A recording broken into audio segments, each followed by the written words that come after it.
Iya, waalaikumsalam warahmatullahi wabarakatuh. Waalaikumsalam. Yang terhormat Dr. Mariono dan Chris Martini sebagai tim pembimbing, kemudian Pak Ruli Radian PSD sebagai penguji, serta Pak Has. Terima kasih atas kehadirannya pada pagi hari ini. Kita akan mengikuti ujian tesis dari Mas Arya Pradana Wirawan dengan judul Arsitektur Tata Kelola dalam Kolaborasi Penyelesaian Masalah Persampahan di Kabupaten Temanggung. Mas Arya, nanti sesi ujian kita bagi menjadi 3 ya. Yang pertama, saudara presentasi waktunya 20 menit ya. Mohon diperhatikan, kemarin kan lebih ya. Ya, ini sudah persiapan, nanti 20 menit saja ya. Kemudian sesi yang kedua diskusi ya, tanya jawab gitu ya, tanya jawab karena ini ujian ya. Nanti diawali dari Pak Ruli dulu ya, kemudian saya, kemudian di pembimbing dari Chris Martini, terus terakhir Pak Mariono ya. Kemudian nanti sudah selesai sesi kedua, Mas Arya bisa keluar dulu sebentar, kami akan diskusi untuk membahas hasil ujian saudara. Gitu ya. Baik, agar pelaksanaan ujian tesis ini bisa berlangsung dengan lancar dan kita semua bisa mendapatkan ilmu yang bermanfaat ya. Kita berdoa terlebih dahulu. Berdoa dipersilakan.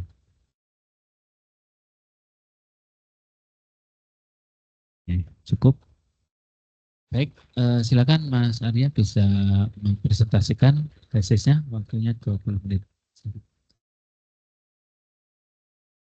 Bismillahirrahmanirrahim. Assalamualaikum warahmatullahi wabarakatuh. Sebelumnya saya mengucapkan terima kasih kepada Pak Budi Warsito dan Pak Ruli Hadian selaku penguji, dan juga ada Pak Mariono dan Ibu Chris Martini selaku pembimbing yang sudah membimbing saya selama ini. Di sini saya izin mempresentasikan tentang sidang tesis saya yang berjudul tentang arsitektur tata kelola dalam kolaborasi penyelesaian masalah persampahan di Kabupaten Temanggung.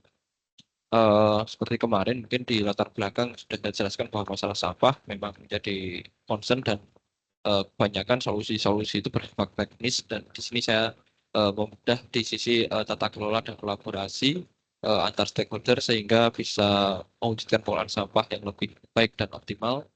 Dan di sini kita ambil fenomena di Kabupaten Temanggung, di mana di situ tahun 2018 hingga tahun 2023 itu terdapat sebuah concern dari kepala daerah untuk menyelesaikan masalah sampah gitu.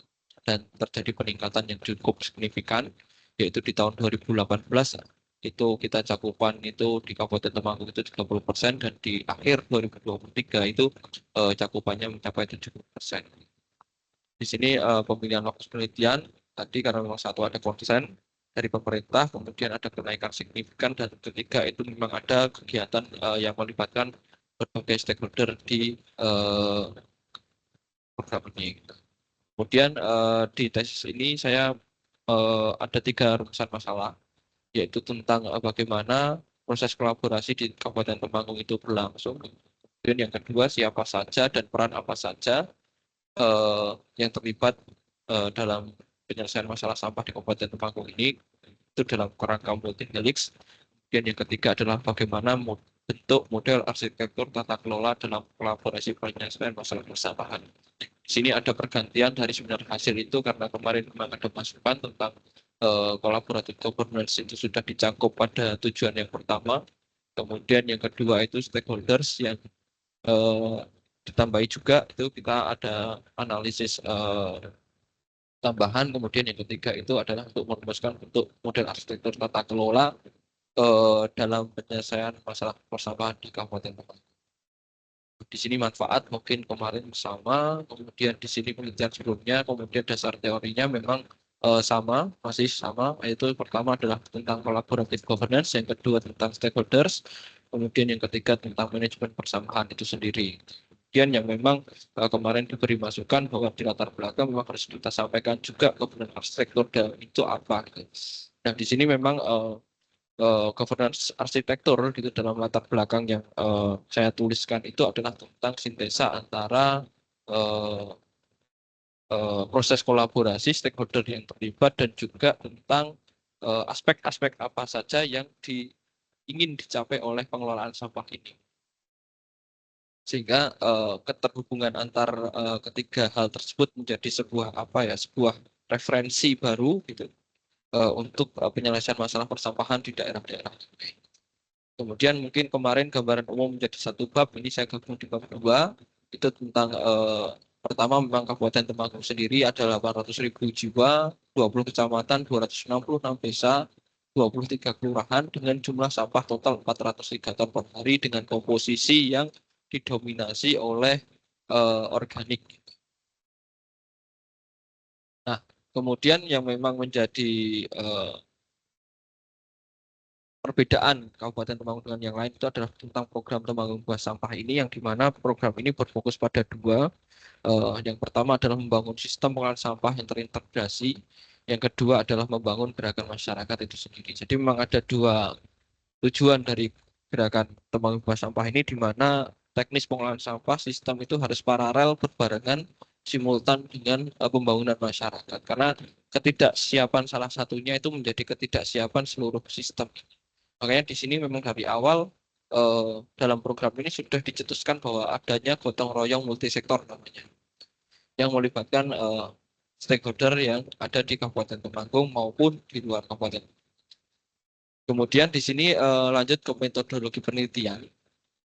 Di sini fokus penelitian itu berfokus pada 3 tujuan, yaitu yang pertama adalah menganalisis proses kolaborasi, di mana dalam proses kolaborasi itu kita ambil fenomena untuk diidentifikasi itu kita mengambil dari tahapan Ansel dan Guest, yang yaitu yang pertama face to face dialog, trust building, commitment to the process, kemudian share understanding, dan yang terakhir ada intermediate outcome. Kemudian yang kedua adalah fokusnya adalah menganalisis stakeholder yang terlibat dalam kolaborasi penyelesaian masalah persampahan di Kabupaten Temanggung. Itu ada dua. Yang pertama adalah memetakan stakeholder berdasarkan kerangka multi-helix. Itu adalah identifikasi fenomena atau indikator penelitiannya adalah mengidentifikasi stakeholder berdasarkan pentahelix yang terdiri atas pemerintah, bisnis, masyarakat, akademisi, dan media. Yang kedua adalah melakukan pemetaan dan kategorisasi stakeholder berdasarkan power interest matrix. Itu yang disampaikan oleh Jason, Ackerman, sama Eden. Dan di sini juga saya mengambilnya dalam tulisan Bukis Martini. Kemudian yang di sini ada fenomena apa yang menjadi syarat untuk analisis ini adalah yang pertama adalah kita melihat otoritas setiap stakeholder dalam inisiasi program maupun realisasi program. Kemudian pengaruhnya terhadap keterlibatan stakeholder lainnya. Apakah keterlibatan stakeholder A itu berpengaruh kepada stakeholder yang lainnya. Kemudian kepentingan dari setiap stakeholder. Kemudian yang ketiga adalah tujuannya adalah merumuskan bentuk arsitektur tata kelola sistem pengolahan sampah yang terbangun di Kabupaten Temanggung. Jadi di sini tuh kita melakukan sintesis antara hasil analisis proses kolaborasi dan keterlibatan stakeholder dalam kolaborasi dalam sebuah skema arsitektur tata kelola kolaboratif. Kemudian di sini dalam metode penelitian itu pengumpulan data kita menggunakan depth interview dan observasi untuk data primer. Kemudian kita melakukan dokumentasi data untuk data sekunder. Kemudian kita analisis dalam analisis kualitatif dan mungkin analisis stakeholder yang kemudian kita sajikan dalam bentuk deskriptif. Nah, di sini kerangka penelitiannya tadi juga sudah dijelaskan, cuman tambahan output bahwa yang menjadi tujuan pertama itu outputnya adalah proses kolaborasi yang itu terdiri dari kelima tahapan berdasarkan Ansel dan Guest, itu analisisnya seperti apa. Kemudian di situ juga ada apa hal-hal yang mempengaruhi itu sesuai dengan diagramnya Ansel dan Guest. Kemudian yang tujuan yang kedua adalah mengidentifikasi dan memetakan stakeholder serta perannya, roles-nya, kategorisasi berdasarkan yang tadinya menjadi dasar multi-helix.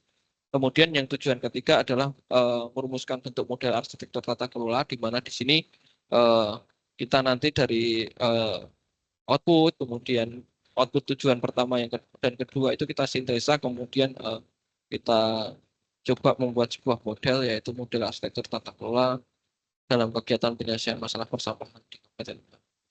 Kemudian yang pertama itu di proses kolaborasinya sendiri,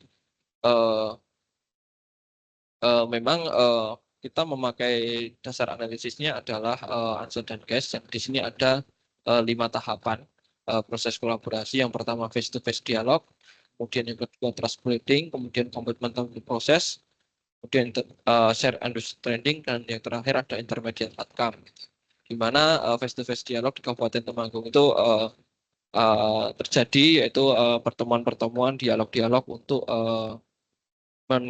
membuat isu atau membangun isu, sehingga yang pertama itu masalah sampah menjadi isu bersama. Yang kedua adalah membangun pemahaman bersifat kenapa harus ada program membangun sampah dan macam-macamnya itu. Kemudian di trust building, di mana di sini memang karena inisiasinya itu pemerintah daerah, dan sehingga pemerintah daerah harus membangun kepercayaan dari stakeholder-stakeholder yang memang itu berpengaruh di Kabupaten Temanggung.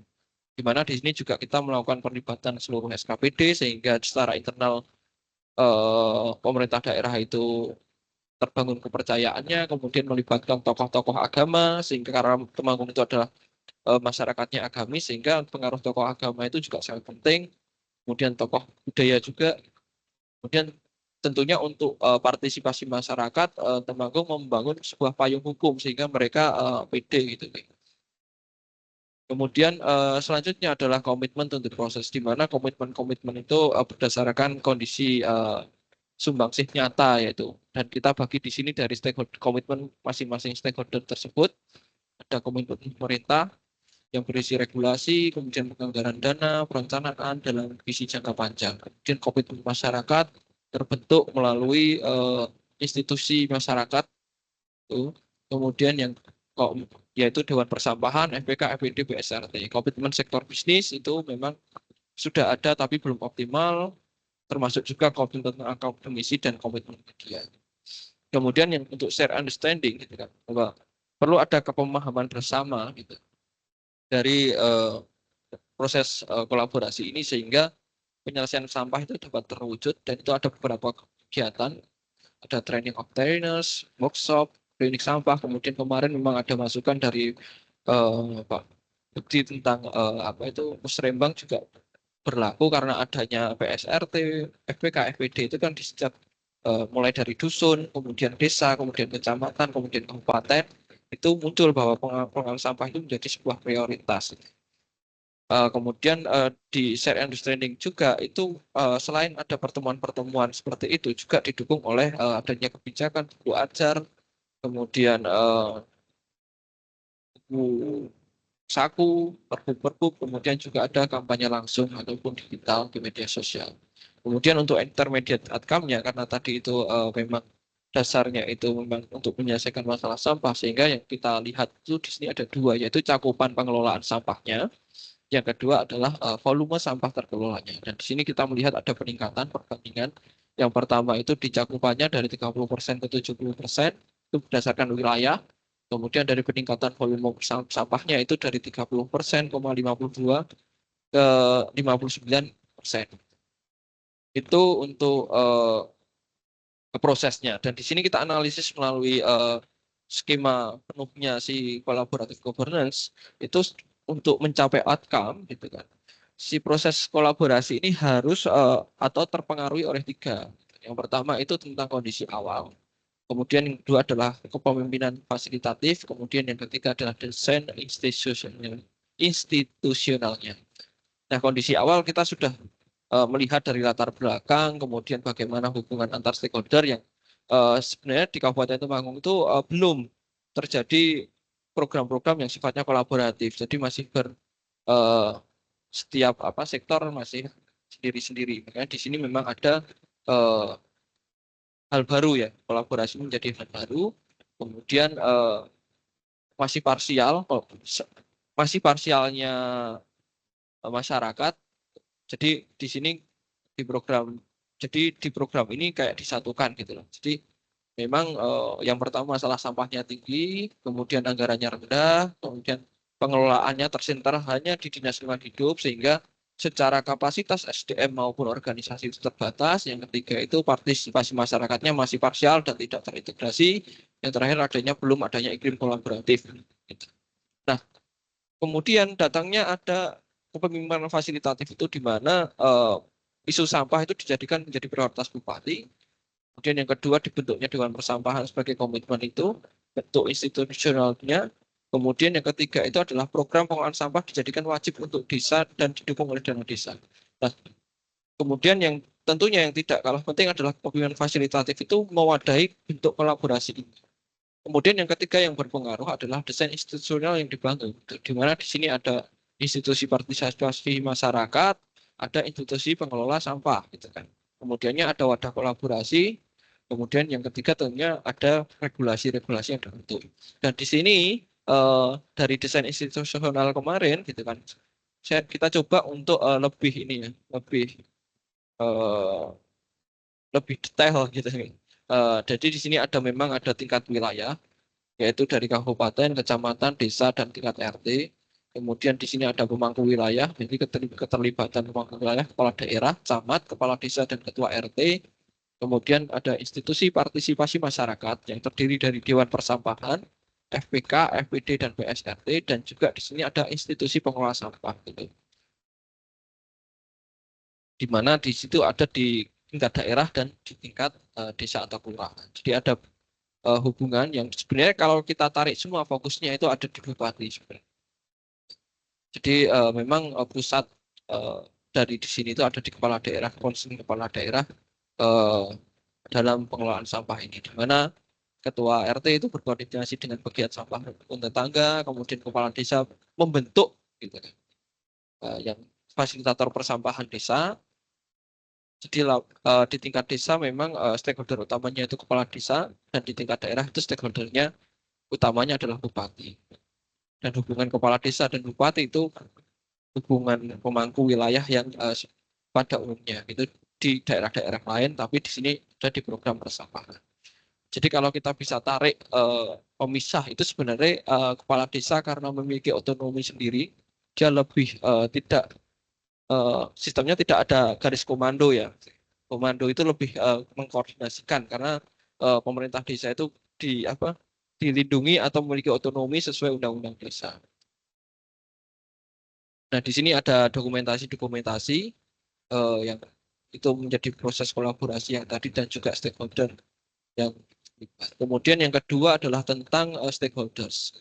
Di sini stakeholders memang kita bagi menjadi 5 karena memang secara kerangkanya kita multi helix, kemudian di sini memang langsung peta helix. Itu ada pemerintah, kemudian ada masyarakat, akademisi, bisnis, dan juga media. Mana memang ada peran-peran misal pemerintah itu sifatnya lebih ke regulasi, fasilitasi, dan juga operator pengelolaan sampah di tingkat daerah. Kemudian pemerintahan desa itu sebagai juga perencanaan, penganggaran, pembangunan fasilitas, pembentukan kelembagaan, pelaksanaan dan pembinaan masyarakat dalam program pengelolaan sampah di tingkat desa. Itu pemerintah. Kemudian yang masyarakat itu melalui Dewan Persampahan, FPK, FPD, bank sampah yang sudah ada ataupun yang terbentuk, komunitas relawan lainnya itu melakukan berbagai hal. Yang pertama adalah pengawasan dan evaluasi terhadap program ini sendiri, melakukan upaya pendampingan edukasi, kemudian melakukan praktik pemilahan sampah di rumah tangga dan juga pengurangan sampah. Kemudian secara akademisi itu ada beberapa yang terlibat, baik itu terlibat berdasarkan MOU atau berdasarkan kegiatan-kegiatan lain sudah ada seperti INISNU yang anggota Dewan Persampahan itu ada yang perwakilan dari INISNU karena itu universitas lokal, kemudian ada Akprin Yogyakarta itu ada hibah kegiatan, kemudian Undip juga ada kegiatan yang dilakukan bersama, kemudian perguruan tinggi lainnya lebih ke membuat skripsi, kerja praktek, dan macam-macamnya di pengelolaan sampah di Kabupaten Temanggung. Kemudian kalau yang di bisnis kita hanya bisa lihat di lapangan itu ada 3. Yang pertama itu koperasi tukang buang sampah yang dia mengkoordinasi bank sampah-sampah seperti Bank Sampah Indo lah perannya itu, tapi dalam untuk koperasi ya, itu koperasi. Kemudian koperasi tawar seluruh sumbing itu penyerapan pupuk dari sampah ke food estate di Temanggung dan Wonosobo. Kemudian pelaku usaha pengepul yang sudah ada dan berkembang pada saat itu. Kemudian peran media itu melakukan publikasi dan membuat konten-konten edukasi untuk masyarakat. Kemudian yang kita lakukan di stakeholder ini adalah melakukan identifikasi stakeholder mana saja yang terlibat, dia tergabung pada di dalam multi helix itu di mana, yaitu ada pemerintah, bisnis, masyarakat, akademisi, dan media. Kemudian kita coba analisis melalui matriks power dan interest, yaitu dari Ackerman, Prison, itu kita melakukan penilaian secara di sini kualitatif ya, kita coba melihat, menghitung kewenangannya sampai mana, kemudian kepentingannya sampai mana dalam jangka ya, range itu 1 sampai dengan 4 setiap indikator power maupun interest itu sendiri, kepentingan itu sendiri. Kemudian kita petakan dan menjadi 4 kuadran, di mana dari sini kita bisa melihat jadi ada kuadran power itu yang vertikal, ya vertikal, kemudian itu range nilainya 1, 2, 3, 4, kemudian yang interest itu yang horizontal itu 1, 2, 3, 4 juga, di mana kita membagi itu ada 4 gitu kan. 4 kategorisasi stakeholder. Yang pertama itu players, yang memiliki kewenangan dan kepentingan juga. Kemudian konteks, dia tidak terlalu memiliki kepentingan tapi dia memiliki power, sehingga dia mempengaruhi konteks, mempengaruhi kondisi masyarakat, mempengaruhi kondisi politik, macam-macamnya gitu kan. Kemudian yang kuadran yang subjek itu dia tidak memiliki kewenangan tapi memiliki kepentingan. Itu orang-orang yang menjadi beneficiary atau yang tergantung pada kebijakan-kebijakan terhadap pengelolaan sampah ini. Kemudian yang crowd itu yang ya dia ikut-ikutan aja gitu kan, dia merasakan dia tidak terlalu memiliki kepentingan tapi juga tidak terlalu memiliki kewenangan. Nah, itu ada kategorisasinya, dan memang ada beberapa misal seperti yang berpengaruh di Temanggung itu misal Kementerian PUPR, kemudian Bupati, di mana Kementerian PUPR itu banyak membantu tentang TPS 3R, TPST gitu, dan memang karena kewenangannya itu dia memang bisa membangun fasilitas-fasilitas gitu kan. Nah, kemudian KLHK karena dia punya wewenang regulasinya itu di KLHK, di mana pengelolaan sampah yang sudah baik atau belum, TPA sudah baik atau belum itu di KLHK, kemudian Bupati, DPRD, Bapeda itu memang memiliki peran sentral dalam konteks di Kabupaten Temanggung ini. Kemudian untuk konteks sektornya itu lebih ke tokoh-tokoh masyarakat, tokoh-tokoh agama, kemudian dinas-dinas yang memang itu terlibat tapi tidak punya kepentingan. Kemudian yang subjeknya lebih ke fasilitator, kemudian bank sampah, KSM gitu kan, yang dia mengolah sampah di desa-desa. Kemudian memang mungkin ini juga menjadi evaluasi yang di tingkat crowd-nya. Mungkin saya terlalu fokus dalam analisis yang terlibat, jadi untuk melihat crowd ini menjadi sedikit, karena yang di sini tuh yang jadi crowd-nya itu Dinas Pertanian dan Unisno.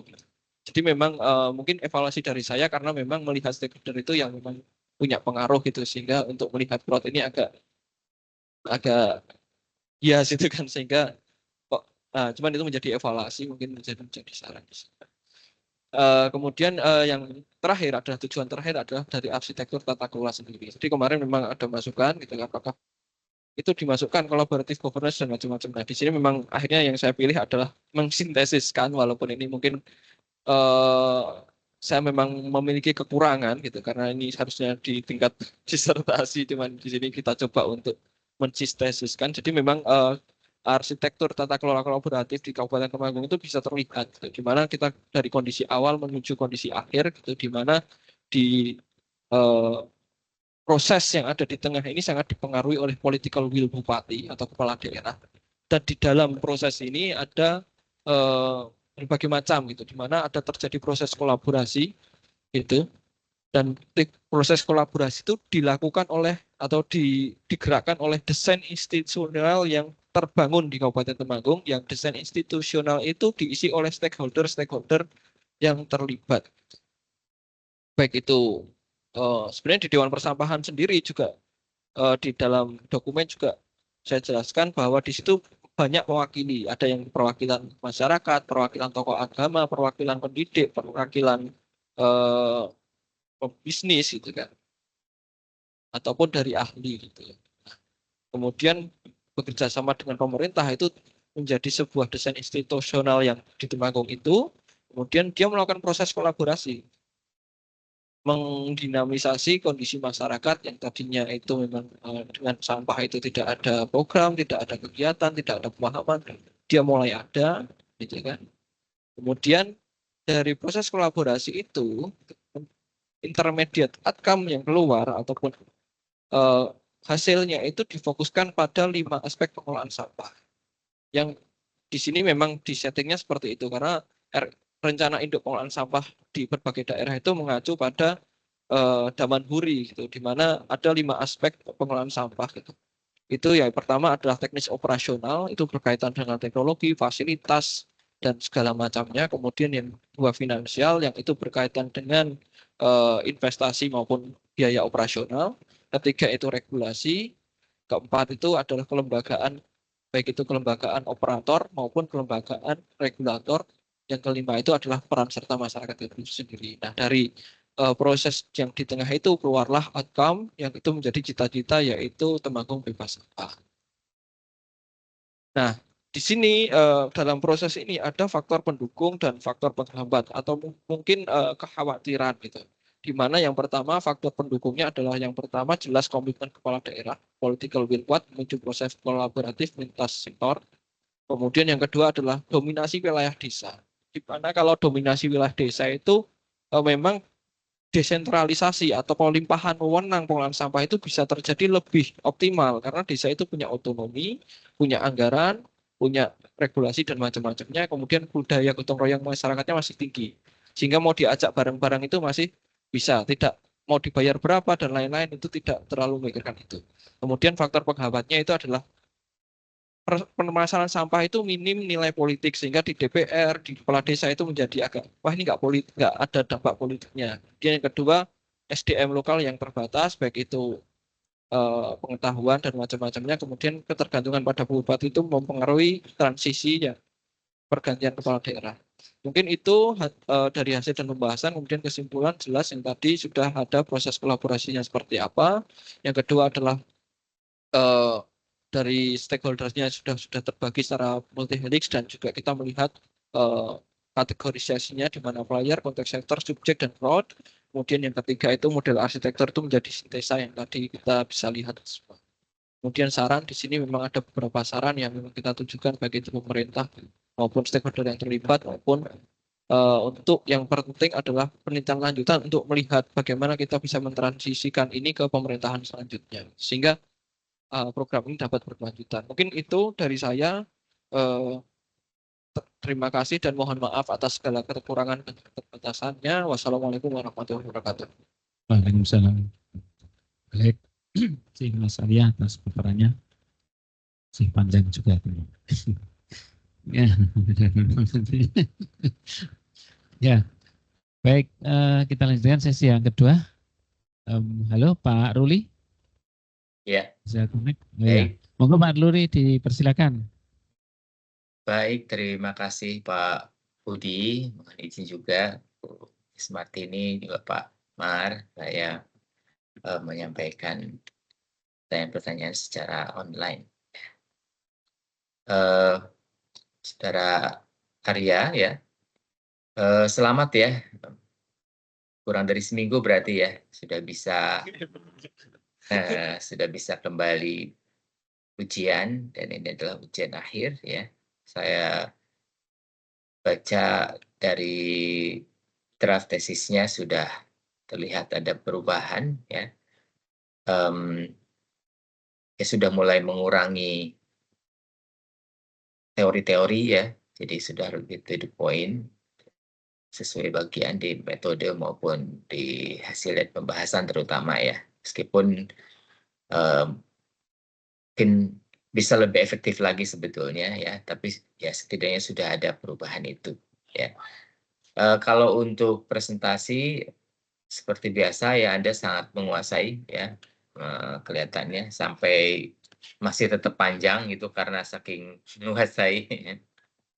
Oke ya, kelihatan Anda memang berkecimpung di dalam bidang ini ya kerjaannya ya, seperti itu.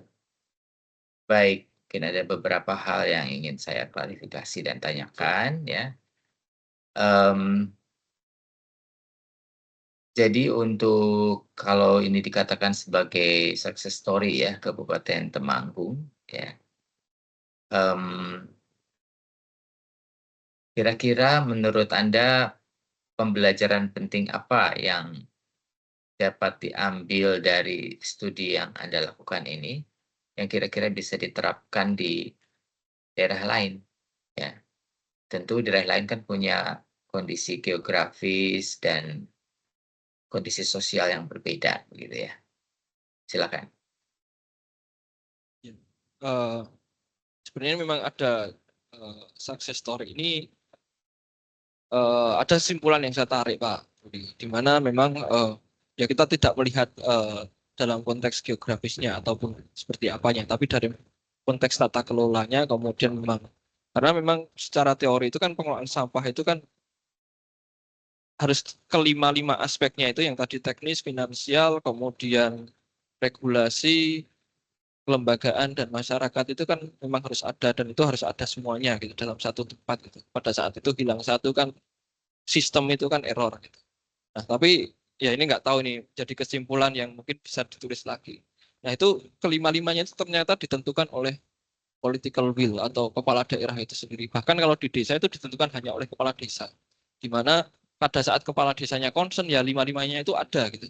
Tapi pada saat kepala desanya hilang ya pasti ada. Pasti kadang di lapangan itu kan bank sampah, itu kan masyarakatnya saja yang bergeliat. Sedangkan tanpa ada dukungan pemangku wilayah gitu kan, secara anggaran, peraturan dan macam-macam itu kan nggak ada. Nah itu yang dan itu terjadi dimanapun gitu, bahwa misal bank sampah ya berdiri sendiri gitu kan, KSM berdiri sendiri gitu, tanpa ada dukungan dari politikal atau secara komitmen dari pemangku wilayah gitu. Jadi memang yang jadi bisa dipakai di bahkan dimanapun mungkin pada saat pemangku wilayah itu nggak harus komitmen dalam artian sadar gitu, tapi sadar dalam artian kepala daerah itu harus memperhatikan lingkungan gitu. Dia pasti akan ikut semua, nggak harus secara politis gitu. Karena ini dipaksa juga bisa sebenarnya, bahwa kalau pemerintah pusat kepala desa ambil ini semua sampah semuanya selesai. Itu sih Pak kalau saya. Jadi memang ada kesimpulan di situ gitu. Iya. Ya, coba kita sekarang melihat ke datanya ya. Volume sampah terkelola ini apa benar Pak, ini 130 ton per hari ya?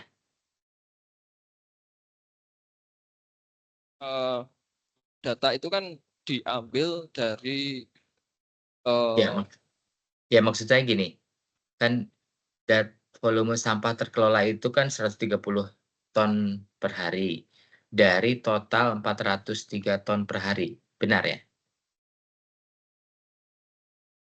Di bab 4 di bab 4 ini, seperti ini. Nah maksud saya hubungkan dengan tadi,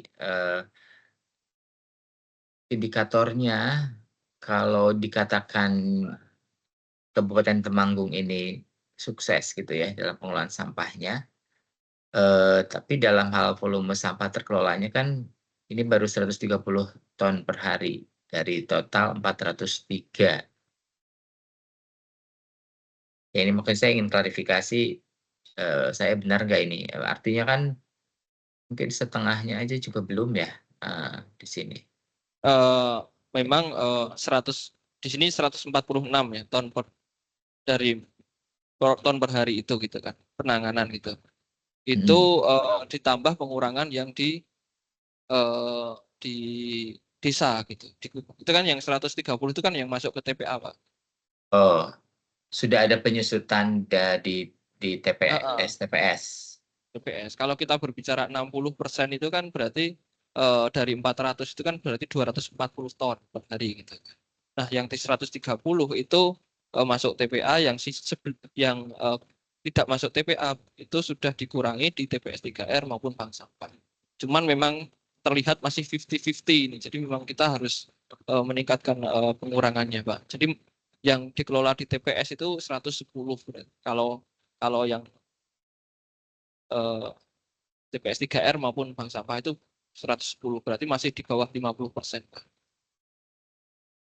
Ya, ya saya rasa cukup banyak juga ya, karena kemarin saya baru yang menguji pengelolaan sampah yang di Salatiga, itu saya tanyakan eh, pengelolaan terutama kan kalau yang sampah di TPS-TPS-nya itu ya tidak gitu ya, jadi hampir semuanya ke TPA gitu.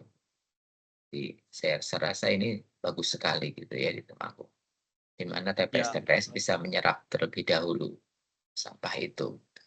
mungkin tambahan informasi nih Pak buat memperkuat. Jadi memang di daerah-daerah kan saya juga melakukan konsultasi gitu kan. Tapi daerah-daerah itu rata-rata kabupaten itu pengelola sampah itu hanya 60 sampai 80 ton per hari. Karena sebenarnya mereka itu mencakupnya hanya daerah perkotaan saja. Sedangkan pedesaan itu kan masalahnya belum ada cakupan di situ Pak. Di, di Temanggung itu kenapa saya highlight juga? Yang pertama itu cakupan, karena desa-desa itu didorong untuk punya sistem sendiri-sendiri gitu. Nah, pemerintah daerah nggak bisa bikin sistem karena nggak punya duit. Kalau di daerah-daerah yang lain itu kan masih tergantung pada pemerintah daerah. Sedangkan pemerintah daerah anggarannya juga yang dikelola hanya paling 2 kecamatan, 3 kecamatan. Kondisi mungkin di Wonosobo, di Purworejo, yang negara itu hampir seperti itu. Mungkin kalau kota Semarang sudah full ya, karena kota gitu. Tapi kalau untuk yang kabupaten-kabupaten ini memang rata-rata masih di angka 27% Pak cakupannya. Oke, berarti ini yang membedakan ya, Kabupaten Temanggung dengan kabupaten-kabupaten yang masih ada banyak pedesaannya begitu ya? Oke, ya itu mungkin yang oke kalau gitu, jika Anda nanti diminta menyusun roadmap replikasi model Temanggung di daerah lain, kira-kira apa tahapan prioritas yang perlu diadopsi lebih dahulu?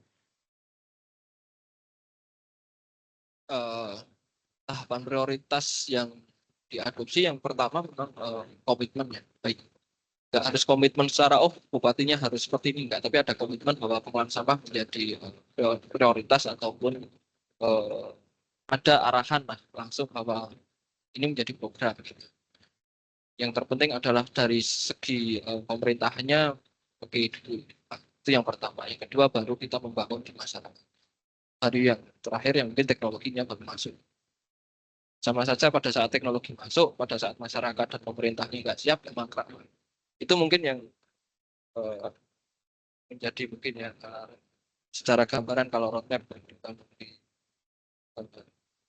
sebenarnya kalau dari masyarakat dulu juga bisa, cuman karena jadi lama gitu. Tapi kalau dari pemerintahan dulu atau dari political will-nya dulu, itu akan mempercepat proses. Ya. Jadi model-model kepala daerah seperti Deddy Mulyadi itu cocok berarti ya? Oke, Bisa lebih cepat, bisa lebih cepat begitu ya? Bisa lebih cepat ya, turun ke lapangan soalnya langsung. Oke, sekarang ke model ya. Model collaborative governance yang Anda pakai ini kan yang Ansel and Gas ini ya? Nah, yang proses kolaborasi memang Ansel. Sebetulnya ada juga model Emerson. Ya, di Emerson et al. Ini ya, di 2012. Nah, pertanyaan saya, mengapa model collaborative governance Ansel and Gas ini lebih relevan untuk analisis tata kelola persampahan di Temanggung ini dibandingkan yang Emerson? Jadi kalau di Kabupaten Temanggung itu karena proses kolaborasi dilakukan banyak dibandingkan banyak mengandung kayak pertemuan sifatnya memang suaranya jadi kurang jelas ini. Cek. Nah, ya. Saya melihat di Temanggung itu proses yang terjadi, proses kolaborasi yang terjadi atau kolaboratif governance yang terjadi itu banyak terdapat tahapan-tahapan yang sifatnya itu membangun kepercayaan publik gitu. Karena memang ada dua ya, sistem dan juga gerakan masyarakat. Dan memang kalau sistem kan sebenarnya kalau ada uang gitu, ada uang itu bisa terjadi. Nah, gerakan masyarakat ini memang dalam teorinya Ansel ini dia lebih apa ya, lebih bertahap, tahapannya itu jelas kayak pertemuan dulu gitu kan, kemudian yang kedua kita bangun kepercayaannya, kemudian yang ketiga mau komitmen atau tidak, kemudian pemahaman bersamanya seperti apa, baru dia keluar perubahannya seperti apa. Jadi dia lebih apa ya, runtut gitu daripada eh, kalau Emerson kan dia lebih kayak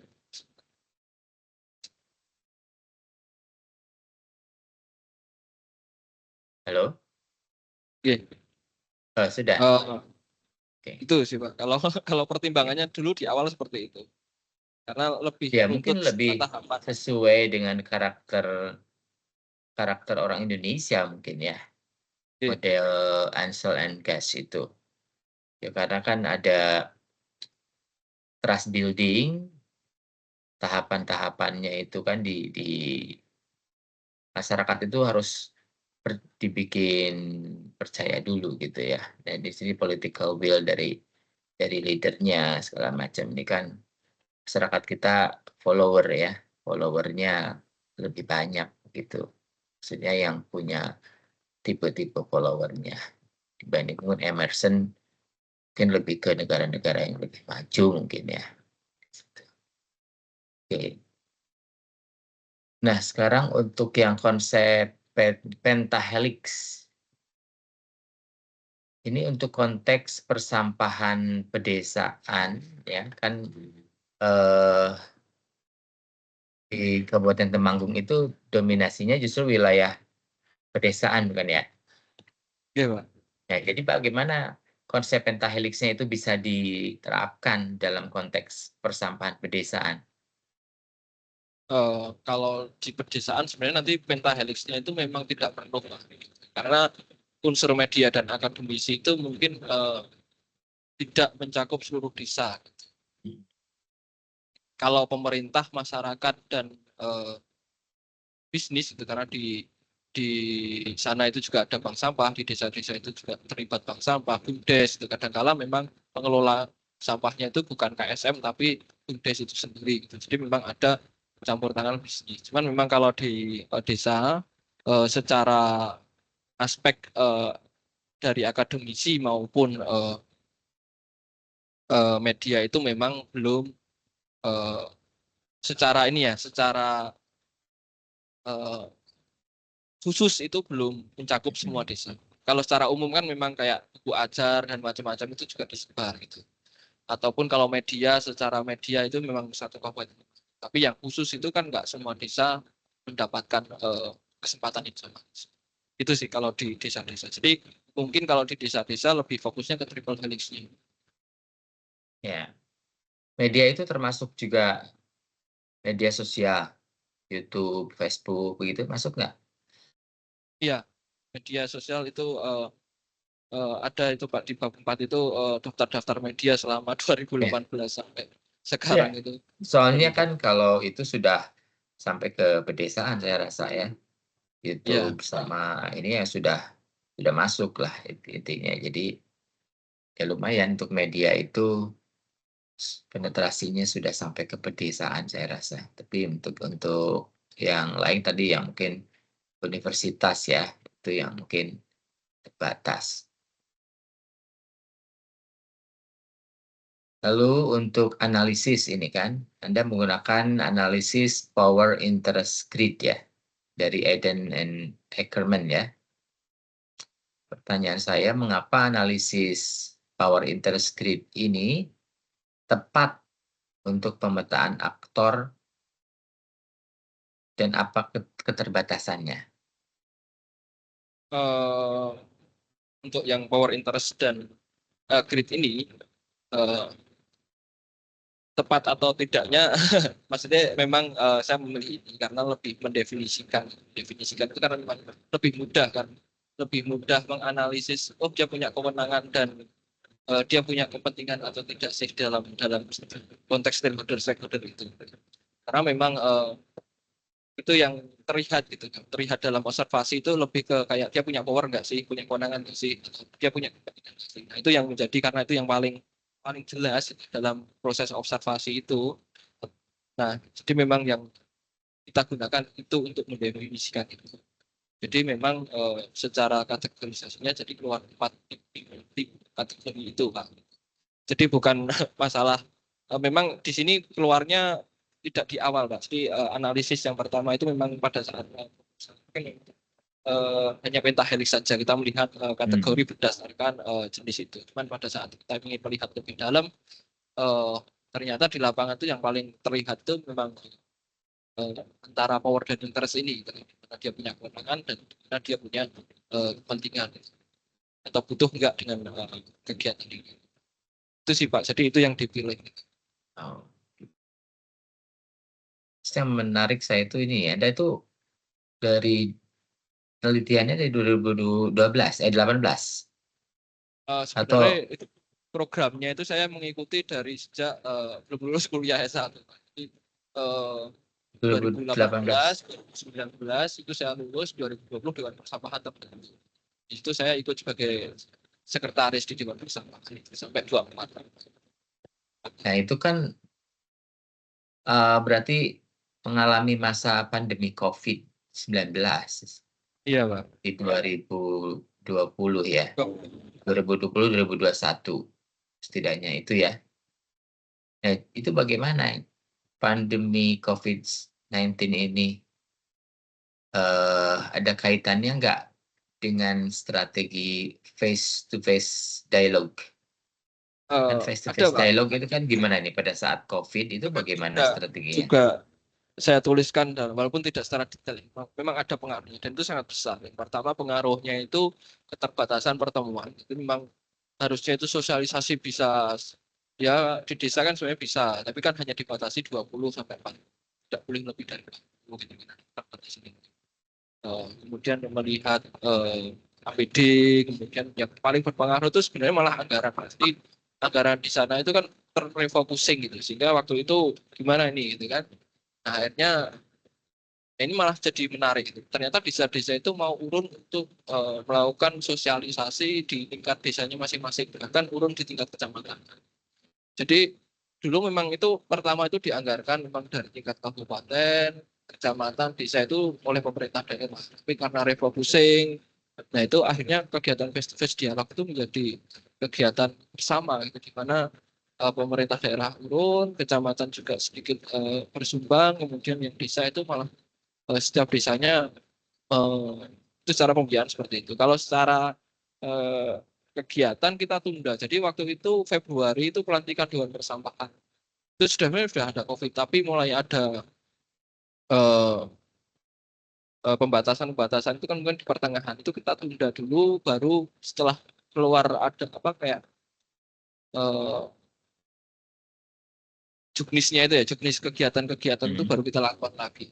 Jadi akhirnya yang untuk PSRT itu di tahun 2021. Jadi memang ada ada pemunduran 1 tahun. Mundur ya, ya pasti ya semua sektor terdampak ya kalau COVID-19. Oke. Dari bagian organisasi DPR KPLH ini ya, ini kan ada pola koordinasi bottom up ya melalui FPD itu lebih efektif daripada pendekatan sentralistik. Bisa dijelaskan ya? Lebih efektifnya nih dalam sosialisasi itu kan, kalau DPR KPL itu kayaknya konteksnya dalam sosialisasi edukasi karena FPD. Nah itu pada saat DLH sosialisasi kan, kalau per desa-desa itu kan, kalau kita itu ada 266 desa, misal satu hari aja satu desa itu kan ada 266 hari. Nah dengan adanya FPD, dengan kita melakukan pelatihan FPD, misal dalam 1 bulan itu kita sudah bisa melatih semua FPD. Kecamatan kan 20 kecamatan, 20 hari kita per hari 1 itu 20 hari.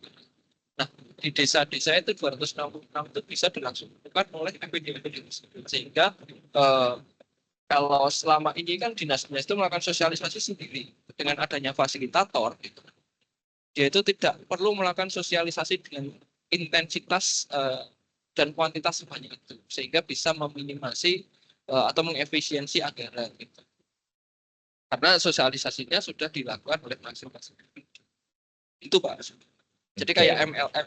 Ya, seperti MLM ya. Oke. Di tabel 5.2 ini tuh alokasi anggaran desa untuk sampah itu turun drastis ya. Di tahun 2020 itu 22 miliar, lalu 2022 7 miliar. Betul ya? Betul. Terus gimana implikasinya terhadap keberlanjutan? Sebenarnya itu juga terima kasih buat Pak Budi mana udah nanyakan itu sebenarnya udah dijawab juga. Jadi memang desa itu hanya bisa menggunakan dana desa itu untuk investasi atau sifatnya habis pakai atau pengadaan gitu. Sehingga untuk operasional itu memang iuran dari masyarakat. Makanya per desa-desa itu wajib membuat perdes retribusi untuk pengelolaan sampah sehingga pemungutan yang terjadi di masyarakat itu legal. Jadi memang kenapa dana desa turun pada saat dia sudah membangun TPS tingkat desa ataupun bank sampah tingkat desa, ya sudah itu pada saat tahun itu dia mengeluarkan uang gitu. Ataupun bisa dicicil mau dia bikin TPS dulu, beli motor dulu atau mau beli mesin dulu gitu seperti itu. Jadi memang turun itu karena mereka sudah desa-desa itu sudah melakukan pengadaan itu. Jadi memang untuk operasionalnya yaitu harus ini menjadi tantangan lagi, mungkin bisa menjadi apa ya? Evaluasi lagi untuk keberlanjutan dari tiap-tiap desa ini. Karena memang sekarang sudah terlihat perubahan. Tadinya desa mengelola sendiri, sekarang ada gabungan dengan desa. Karena memang secara retribusi untuk penduduk yang kecil itu kecil kan. Tapi untuk penduduk yang besar dia bisa mendapatkan pemasukan yang besar. Jadi memang ada tren penggabungan. Jadi ada kerjasama antar desa untuk pengelolaan itu terjadi di tempat. Jadi memang untuk dana desa hanya diberikan untuk pengadaan, untuk honorarium operasional itu tidak diberikan. Jadi pada saat pengadaan itu sudah selesai itu ya sudah akhirnya turun. Tapi di tahun 2020 pun dari dana desa itu. 2020, 21, 23 sebenarnya dana desa. Banyak. Iya. Kalau di pemerintah daerah tetap bahkan mungkin cenderung turun karena revolusi. Tidak bisa bersaing dengan kepentingan politik yang lain. Kondisinya Oke.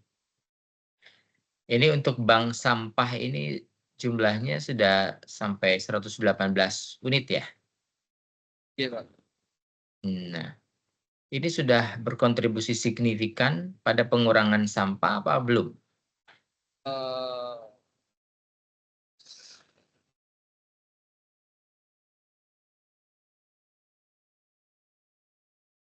Kalau bank sampah itu di 45 ton per tahun per hari. 45 ton. Dari 118 unit ini.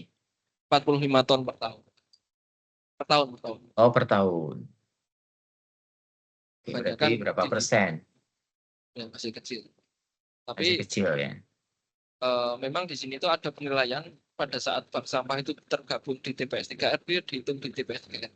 Memang masih ada kerancuan data di sini di mana yang murni bank sampah, di mana yang bank sampah itu tergabung dengan TPS desa atau TPS 3R. Karena di sini kalau di perhitungan yang tadi 45 ton itu berdasarkan fasilitinya, bukan berdasarkan aktivitasnya. Kalau yang 118 itu kan berdasarkan aktivitas, ada berapa kelompok. Tapi pada saat kita melakukan DPR KPLH itu melakukan evaluasi di lapangan itu yang itu per fasilitas. Jadi memang ada kerancuan yang dari yang saya sampaikan itu ada bias itu karena ada yang bank sampah gabung TPS 3R, ada yang bank sampah gabung TPSD gitu sehingga tidak terlihat dalam data yang sangat berbeda. Oke, terakhir dari saya ya. Peran sektor bisnis ya. Ini kan komitmennya katakan lemah ya. Iya, Pak. Iya, di situ. Lalu rekomendasi apa yang bisa Anda usulkan untuk memperkuat peran sektor bisnis ini dalam ekonomi sirkuler sampah? Sebenarnya memang harus ada investasi untuk hilirisasi daur ulang plastik, Pak. Jadi memang kebanyakan itu kan pengepul itu kan sudah ada. Tapi kan pengepul itu tidak terintegrasi dalam sistem karena kan dia jualnya bisa ke Solo, bisa ke Semarang. Nah, pada saat ada investasi daur ulang plastik di Kabupaten Temanggung, gitu, ya bisa terdata semua, itu masuk semua kan dalam sistem. Yang kedua, peningkatan nilai tambahnya di masyarakat juga ada karena rantainya kan jadi dekat. Cuman memang kita pernah membuat ada mahasiswa industri yang sudah membuat kajian FS-nya itu jadikan investasi di angka miliar, dan memang sampai saat ini belum ada yang masuk. Kalau Maggot BSF itu sudah ada belum di Kabupaten Temanggung? Sebenarnya sudah ada, Pak, tapi karena daerahnya cuacanya dingin, jadi tumbuhnya itu sulit karena Maggot itu kan biasanya di angka 30 sampai bagusnya itu di 25 ke atas lah. Sedangkan Temanggung itu kan banyak airnya. Agak lambat memang itunya. Jadi yang paling larvanya. Optimal itu malah pupuk, Pak. Pupuk itu ada food estate dan itu sudah ada presiden untuk dia menyerap itu. Cuman memang secara standarisasi dan persaingan dengan pupuk kandang itu karena di sana juga banyak pupuk kandang, jadinya menang pupuk kandangnya, Pak. Secara kuantiti.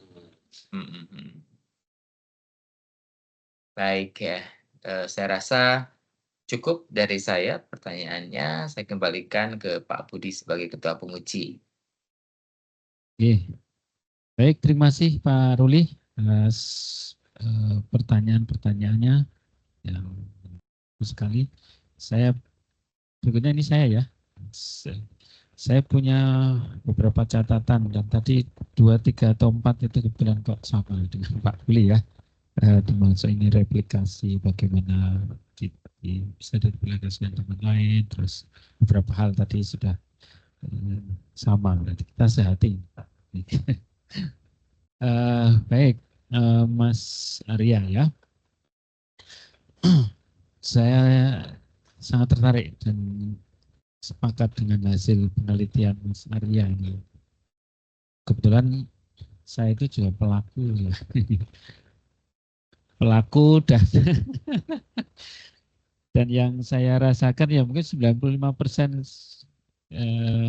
sama dengan yang saudara tulis gitu ya. Di rumah saya itu dipakai untuk bank sampah ya. Setiap bulan itu ada penimbangan di rumah saya. Dan kami merintis itu 2015 ya, sekitar itu 2015 sempat vakum, kemudian mulai 2017 sustain sampai hari ini gitu ya. Itu yang awalnya dari tingkat dawis ya, kemudian RT sampai akhirnya levelnya RW, kemudian saya cerita dulu ya ini nyambung nanti. Di 2017 itu kami mulai dapat penghargaan dari silver, terus naik gold, naik sampai platinum, sampai yang terakhir 2021 itu kami juara Kota Semarang. Dan yang awalnya hanya level RW, satu RW itu satu bank sampah. Kemudian Pak Lurah kami ini pemangku wilayah ya, yang tadi punya kuasa tadi ya, betul sekali. Kemudian mewajibkan seluruh RW supaya punya bank sampah seperti di RW kami gitu ya. Kemudian semua 10 RW itu ada bank sampah semua dan jalan semua gitu ya. Nanti kan ada peran dari pemangku wilayah dan itu sangat besar ya. Pak Mariono itu nasabah saya, nasabah bank sampah kami. Setiap bulan beliau menabung sampah di tempat saya gitu ya.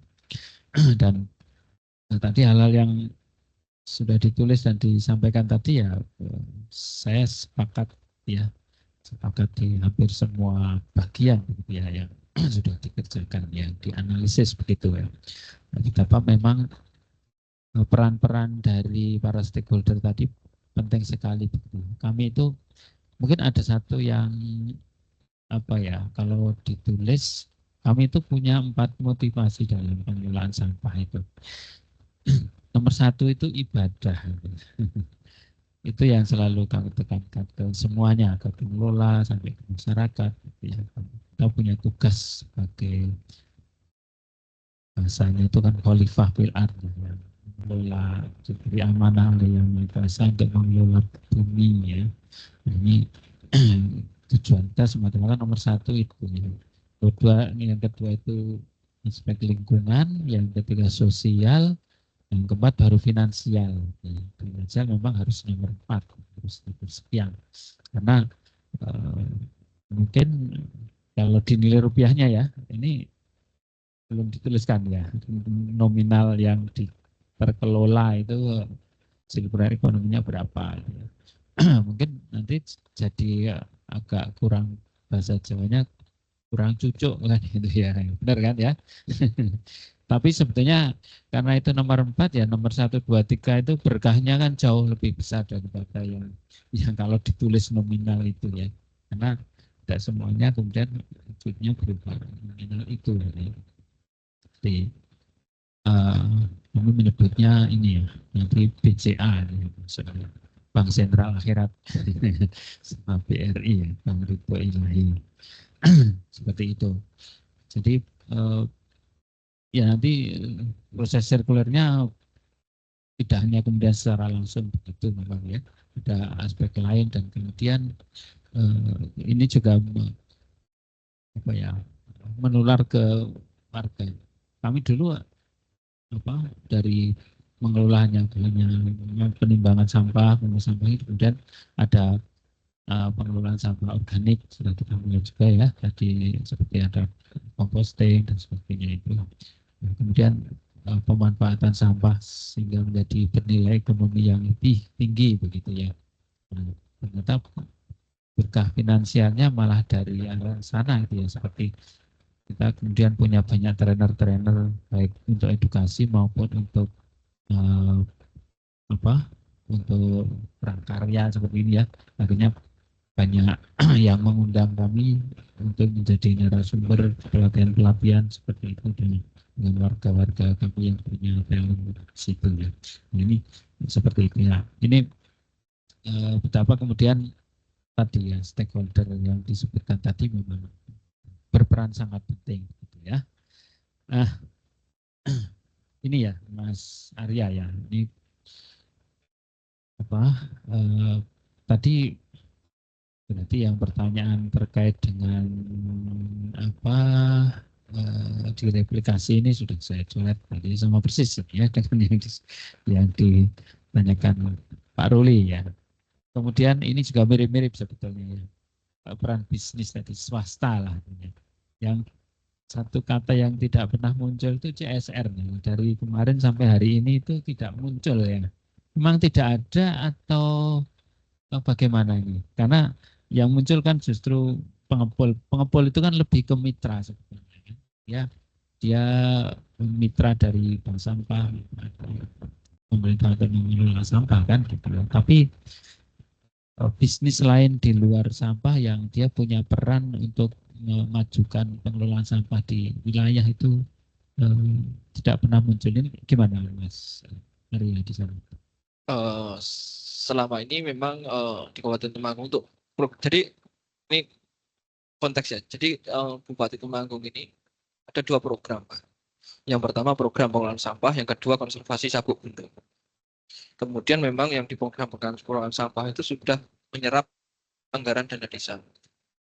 Sehingga polanya adalah memang CSR itu tidak dimasukkan dalam sampah. Nah, CSR itu dimasukkan karena CSR itu juga kalau masuk uang ke Pemda itu juga jadi masalah. Makanya dia jadi bibit pohon. Jadi memang untuk CSR dari Perhutani, KAI dan macam-macam untuk di Temanggung itu masuknya ke konservasi sabuk gunung. Konservasi sabuk gunung. Jadi tidak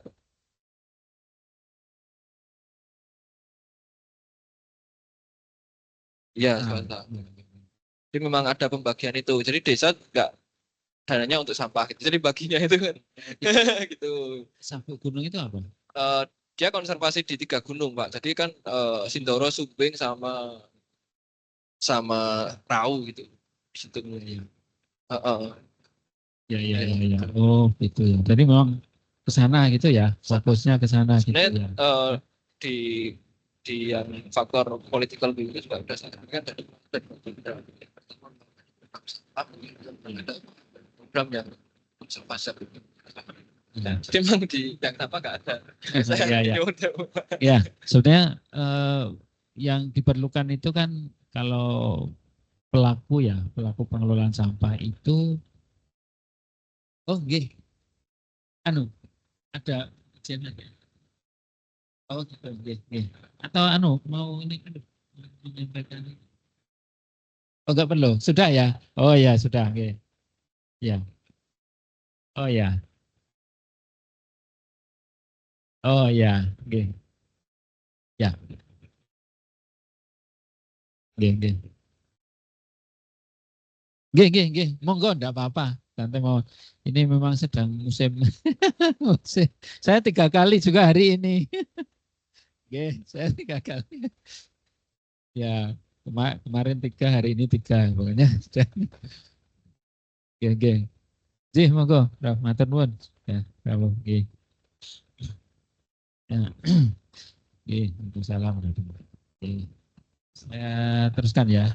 Mas Armaya. Ini CSR ya, pendampingan sebenarnya kan, pendampingan ya ada nominalnya itu juga penting, tapi sebenarnya bukan hanya itu saja kan ya. Jadi nggak apa, berarti memang itu ya yang terjadi seperti itu ya. Mikro mungkin ada Pak, tapi itu tidak terrekod gitu. Mungkin kadang-kala ada yang dapat tong sampah gitu dari BRI ya. Mungkin ada beberapa ya. Wah ya, sama berarti di sini juga gitu ya. Dan itu menambah motivasi sebetulnya. Karena tadi memang sisi finansial yang didapatkan tidak banyak. Sehingga kalau ada pendampingan dari eksternal kan akan menambah motivasi. Baik. Terus apa ini berarti tadi ini ya, ini juga mirip-mirip Pak Ruli tadi ya. Pengelolaannya betul sekali ya, memang political will pemerintahnya. Berarti kalau di sana itu kuat mana sih sebetulnya, top down atau bottom up? Sebenarnya kalau secara secara sebenarnya kuat top down. Gimana ya Pak? Di sana itu hampir sama-sama kuat sih. Jadi memang karena dulu itu kan pertimbangannya itu. Jadi waktu cerita Mawon. Jadi memang waktu sebelum program Temanggung Bebas Sampah ini dikeluarkan, kan itu keluarnya kan tahun 2019 di Oktober gitu kan. Bahkan Dewan Sampah itu kan baru ada di 2020 Februari. Sebelumnya itu sudah banyak dilakukan face to face dialog untuk bisa mendapat dukungan kiai-kiai, dukungan apa gitu. Karena memang di ini kalau tadi memang wah ini tuh ibadah. Bahkan kata-kata pertama dalam mesti slogan pertama itu agak kerasnya itu dalam artian pada saat training of trainer kita yang ngomong kiai dulu. Ya. Kita mendatangkan kiai dulu, atau ulama dulu, ustadz dulu ngomong bahwa sabuk itu dosa jariah. Nah itu yang menjadi bahkan untuk slogan Temanggung Bebas Sampah itu bahkan mugi pinaringan ridhonipun pangeran gitu. Jadi kayak minta doa. Arah bupati kan ini gerakan propetik gitu, bukan gerakan cari duit, bukan gerakan juru selamat. Gitu. Jadi memang simpati masyarakat itu memang kita ambil dulu. Baru itu program ada, nah itu sudah nggak kaget. Jadi memang dua sisi itu memang harus sama ya, dan dari pemerintah memang harus lebih kuat karena yang bisa memerintahkan itu kan pemerintahan ya. Ya. Yang kalau relawan, kalau sosial itu kan bisanya hanya mengajak, menyarankan, memberi himbauan gitu. Dan bisa melarang itu ya pemerintah.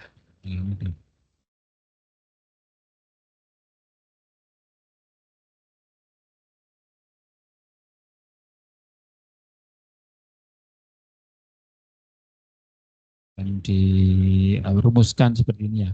Ini kan perlu diukur ini keberhasilannya. Ya. Cara mengukur tingkat keberhasilan dari tata kelola yang ada itu gimana? Eh, kalau kita itu indikatornya malah kuantitatif jadinya. Jadi kan kualitatif ini kan. Ya. Tapi malah kita itu karena bisa ngukurnya ya dari di sana mau bangun Ya. atau tidak, mau menganggarkan atau tidak. Kalau sudah menganggarkan mau bangun atau tidak. Kalau mau membangun, mau melaksanakan atau tidak. Ya. Jadi memang indikator-indikator yang sifatnya malah teknis. Kalau di indikator per stakeholder gitu kita juga kadang-kala kesulitan untuk menilai itu seperti apa. Kadang-kala masyarakat itu juga kalau dipaksa juga, Ya. nah, maksudnya nggak bisa ditarget. Gitu. Tapi kita yang jadi target itu karena kita pengelola sampah, jadi memang yang kita lihat itu adalah peningkatan pembangunan di desa-desa, peningkatan desa-desa yang sudah jalan, kemudian prosentase pengurangannya gitu. Berarti kalau oh di sini desa udah ada TPS, sudah ada pengelola tapi nggak dikurangi gitu, nggak dibilang nggak kelihatan. Jadi kurang apanya gitu. Nah itu jadi setiap tahun itu ada model Monef itu kan. Nanti di situ oh kurang oh nanti keluhannya wah nggak ada masyarakatnya belum paham mas nggak mau iuran gitu kan. Itu kan masalah-masalah yang kasuistik di lapangan itu kan. Oh kalau dia nggak mau iuran, dia nggak mau ikut, itu kan kita sosialisasi secara masyarakat. Kadang-kala ada mas nggak ada yang bisa ngelola gitu kan secara manajemen, nanti pelatihan manajemen. Jadi memang ada kasuistik yang seperti itu. Jadi untuk menilai itu kita melihat dari ya kelurahan atau desa itu ada enggaknya sistem yang terbangun. Ya. Kalau sudah terbangun baru prosentase pengurangannya seperti apa. Kalau ini ya, kalau ada bank sampah berarti nasabahnya sudah meningkat atau belum, gitu ya. Baik. Oke ya. Kemudian nanti yang terakhir dari saya, Mas Arya ya. Ini kan kemudian ini kan bagus ya, bagus untuk perlu jadi tingkat ke depan. Rencananya bagaimana ini? Kan sudah selesai nanti ya kalau dinyatakan lulus terus S2-nya selesai. Ini ada cita-cita untuk lanjut studi lagi enggak? Kalau cita-cita nggak ada sih Pak, cuman kan habis. Oh iya, ini biayanya dari mana?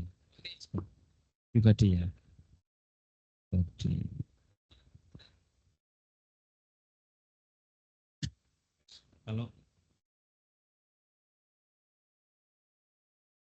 kalau mau cari LPDP ya misalnya, LPDP ini jumlah 2,2 juta. Itu semua tercover. Dan bisa untuk seluruh masyarakat umum bisa ini. Ini anak saya ini sekarang sedang S2 di ITB dengan LPDP. Fresh graduate, jadi dapat gitu. Nanti misalnya ini Mas Arya fresh graduate terus daftar LPDP, yang sekarang sedang S3 di DIN ini ada juga yang dengan beasiswa itu. Jadi coba aja ya, ini sayang ini bisa dilanjutkan lebih jauh. Baik, saya kira cukup dari saya. Ini tinggal saya dan Pak Rudian harus belajar sebentar aja.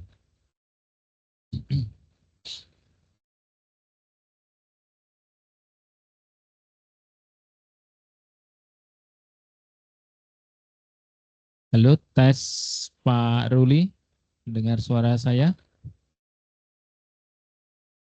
Halo Pak Ruli, cek.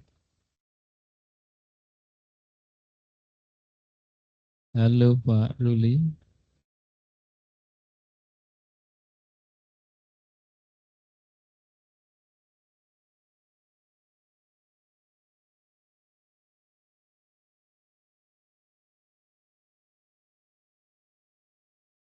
Cek. Oh, sudah enggak connect ya.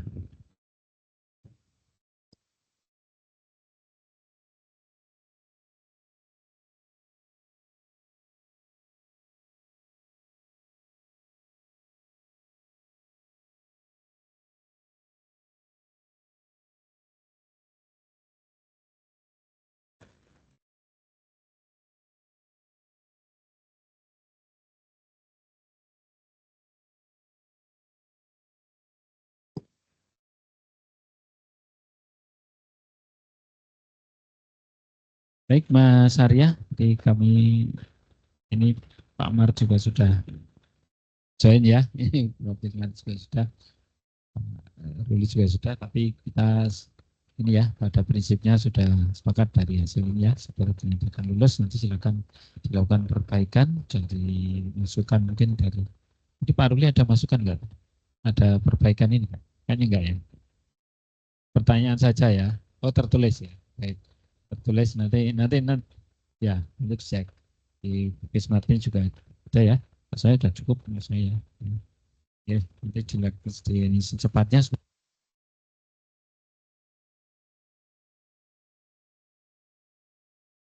Syaratannya segera diselesaikan semua ya. Tunggu nanti kalau sudah selesai bisa tanda tangan semua dulu, nanti yang terakhir saya.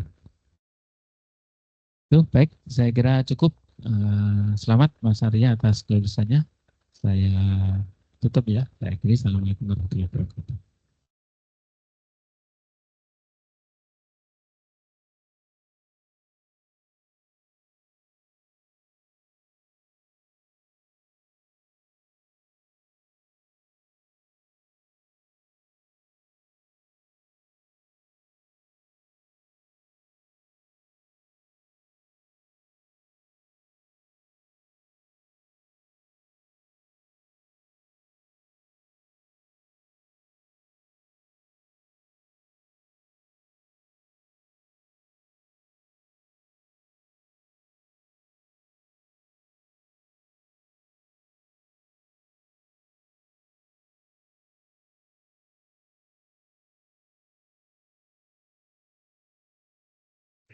Halo, oke. Saya ikut aja nggih Pak Budi karena tadi terlempar. Amar sudah saya tutup ini tadi sudah oke. Nggih, matur suwun Pak Budi. Nggih, siap. Nggih, matur Dan lancar, suwun. Amar. Nggih, matur suwun. Ini ke Klaten, ke pengabdiannya Prof J. Oh iya, Klaten. Nggih, Cokro, Mana? Tulung. Oh Tulung, wah Nggih. mantap. Nggih, matur suwun nggih Pak Budi. Siap. Nggih, monggo, nggih.